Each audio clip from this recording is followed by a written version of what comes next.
Good morning, student. Welcome back here. How are you, student? I hope you all are fine. Okay. Now, myself, Nidhi Lal, today we going to discuss chapter number 2. And chapter name is Student Sector of Indian Economy. Let's see.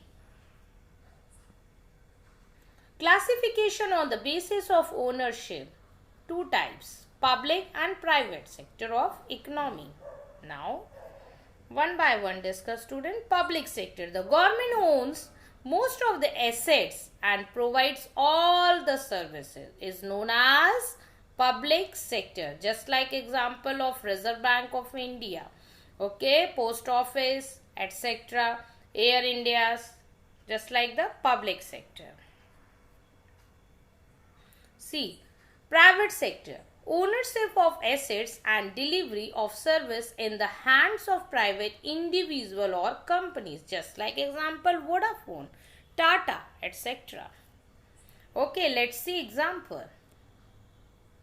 Would you head to the post office, which is run by the government and considered part of the public sector? Or would you go to a place like UPS or FedEx, which are private businesses? Politicians and the media often talk about the private and public sectors of our economy, but what's the difference? And which one is more effective? The private sector is made up of businesses or corporations owned by people. Private sector includes malls, grocery stores, and your local diner. To make a profit in the private sector, businesses must earn our money by offering us products and services that we want or need. When businesses have to compete for the same dollars, prices go down, because no one wants to pay twice as much for shoes at one store if you can get the same pair cheaper at another place. On the other hand, the public sector is not supported by profits, so it doesn't have to compete for our dollars. Instead, the public sector uses our tax dollars to fund its services, so we pay for these programs no matter how much or how little we use them. The government decides how our tax dollars should be spent in the public sector. This makes sense for some things. For example, you probably wouldn't want firefighters or police officers competing with one another for your business. In other cases, though, this means things cost more or service is worse. The U.S. Post Office has $100 billion in debt and is regularly bailed out with taxpayer money.